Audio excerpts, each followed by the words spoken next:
కశ్మీర్ ఉగ్రదాడి వల్ల 26 మంది మృతి చెందడం, ఆ కుటుంబాల్లో తీవ్ర విషాదం నెలకొంది. ఇప్పటికీ కూడా వారు తేరుకోలేనటువంటి పరిస్థితిలో ఉన్నారు.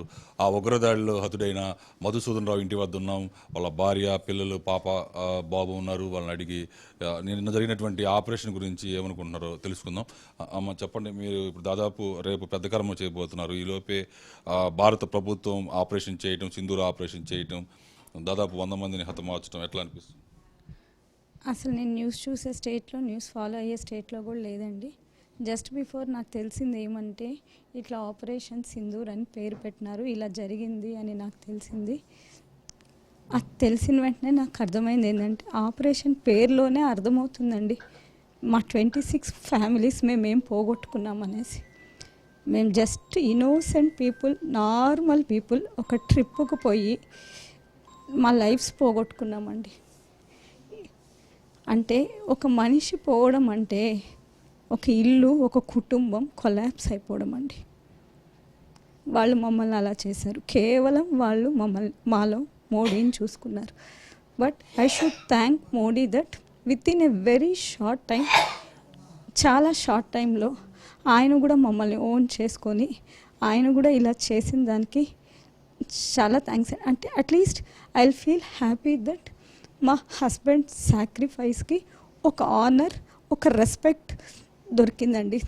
దానికి నేను హ్యాపీగా ఫీల్ అవుతున్నాను. ఇంకొకటి, ఎప్పుడు మాలాగా ఎవ్వరికి జరగద్దండి.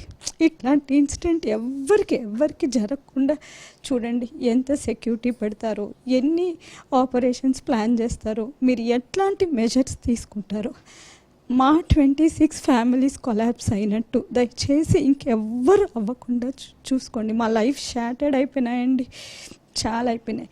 ఎవరికి కూడా చూసే వాళ్ళకి అయ్యో అనిపిస్తుందండి. కానీ మీరు ఎవరైనా దయచేసి హస్బెండ్ పోగొట్టుకుని తండ్రిని పోగొట్టుకున్న బిడ్డల దగ్గరికి వెళ్ళి అడగండి, అది ఎంత పెయిన్ వాళ్ళకు మాత్రమే తెలుస్తుంది. మేము పడే పెయిన్, మేము గో త్రూ అయ్యే pain. So really so thanks to Modi గారు ఫర్ దిస్ అండి. ఆ రోజు వాళ్ళని బతిమలాడినా కూడా చాలా క్రూరంగా వ్యవహరించారని అంటున్నారు. ఆ ఇనిషియేట్ జరిగింది. వాళ్ళు మమ్మల్ని చూడలేదండి. They didn't consider as an innocent people, they didn't consider as a tourist, they only considered as an Modi వాళ్ళ. మాలో వాళ్ళు మోడీని మాత్రమే చూసుకున్నారండి, కేవలం మోడీని చూసుకున్నారు. మరి ఇప్పుడు మోడీ గారు కూడా అట్లే చూసుకోవాలి. మీరు ఎంత దూరంలో ఉన్నారు? అప్పుడు పిల్లలు వాళ్ళందరూ కూడా బతిమలాడినా కూడా మేమేం బతిమలాడలేదండి. మేమిద్దరం ఒకరి చేతులు ఒకరు పట్టుకొని ఉన్నాం. మేము వాళ్ళతో వాదించలేదు, ఏం బతిమలాడలేదు. అంటే పక్కనోళ్ళు వాదిస్తున్నారు, బతిమలాడుతుంటే చంపేస్తున్నారు కదా, మేము ఏదన్నా కామ్గా ఉంటే మమ్మల్ని ఏం చేయరనుకున్నాము. వాళ్ళు ఏమైనా కానీ మమ్మల్ని హిందూనా ముస్లిమా అని అడిగారు. మేమేం ఆన్సర్ చేయలేదు. చేయకపోయినా వాళ్ళు అట్లా చేసేసారండి. మాకు ఆ క్షణం వరకు తెలీదు వాళ్ళు లేడీస్ని చంపరని. నన్ను చంపితే చంపారనుకొని నేను లేచి రెస్క్యూ టీంకి వెళ్ళాను. అక్కడ సెక్యూరిటీ లేదు, రెస్క్యూ చేసే వాళ్ళు లేరు, ఏం లేదండి. టూరిజం అంటే వెళ్ళాం మేము. చివరిసారి అక్కడ నాన్నగారితో ఏం మాట్లాడారు? ఏం కావాలనుకున్నావు? నీ లక్ష్యం ఏంటి? దాని గురించి ఇప్పుడు డాడీతో ఏం డిస్కస్ చేస్తున్నావు? అర్థం కాదు. నీ ఎయిమ్, వాట్స్ యువర్ ఎయిమ్? డాడీతో ఏం డిస్కస్ చేస్తున్నావు దాని గురించి? మా నాన్నను ఐఐటి చదివిద్దాం అనుకున్నానండి. నా గోల్ ఏంటంటే ఇప్పుడు నేను ఐఐటి క్రాక్ చేసి నేను ఒక మంచి జాబ్ తెచ్చుకొని నా మనీ సేవ్ చేసుకొని మధుసూదన్ ఇండస్ట్రీస్ అని ఒక మంచి కంపెనీ స్టార్ట్ చేయాలని అనేసి నా గోల్. చివరిసారి ఏం మాట్లాడావు డాడీతో? మా నాన్నకి యాక్చువల్లీ అక్కడికి పైకి వెళ్ళాలంటే పోనీ రైడ్ ద్వారా వెళ్ళాలి. మా నాన్నకి ఆ పోనీ రైడ్ అంటే కూడా అప్పుడు భయం వేసింది అనమాట. ఇంకో హార్స్ వచ్చి కాళ్ళని కొంచెం అటు వచ్చింది. అప్పుడు ఆ పోనీ రైడ్ అంటేనే భయం. అప్పుడు నేను మా నాన్నతో జోక్గా మాట్లాడాను. అదే నేను మా నాన్నతో లాస్ట్ మాట్లాడింది. జోక్గా అలాగా, నాన్న నువ్వు ఆ పోనీ ఎక్కిన తర్వాత ఇలా జరిగిందని నాకు జోక్ వేసుకున్నాం అంతే. పాప మీరేం చదువుతున్నారు పాప? ఏంటి మీ ఎయిమ్ ఏంటి?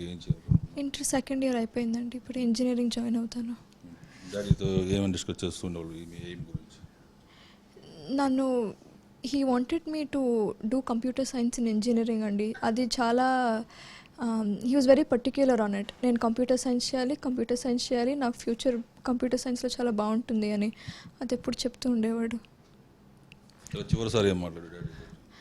చివరిసారిగా మా నాన్న ఫొటోస్ చాలా he doesn't take good pictures. అయినా కానీ నాకు ఒక ఫోటో తీయమని అడిగాను and I was making sarcastic comments on him. ఇలా నా ఫోటో తీసేది అసలు బాగా తీయలేదు నువ్వు, అది ఇది అని వి వర్ జోకింగ్ అరౌండ్. మేము నవ్వుకుంటున్నామండి. లాస్ట్ అదే నేను మాట్లాడింది.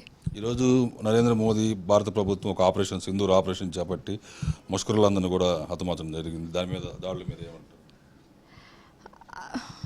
Because of those terrorists, our lives got completely shattered.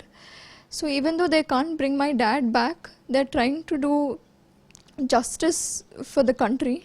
So I'm glad they're at least doing that.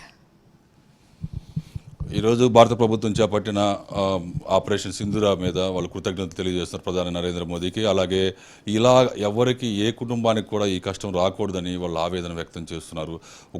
ఉగ్రదాడులు లాంటివి జరగకుండా ప్రపంచవ్యాప్తంగా ఈ ఉగ్రవాదాన్ని అణిచివేయాలని చెప్పేసి వాళ్ళకు వచ్చిన కష్టం ఏ కుటుంబానికి రాకూడదని వాళ్ళు కన్నీటి ఆవేదన వ్యక్తం చేస్తున్నారు. ఇది కొన్ని పరిస్థితి. Video journalist Shahid కిర్మర్తో Mahesh Babu, ABN Andhra Jyothi, Nellore.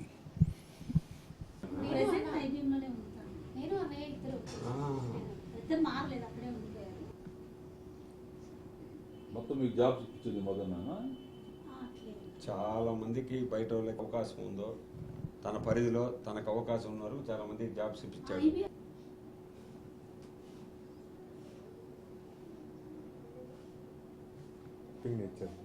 ఆయన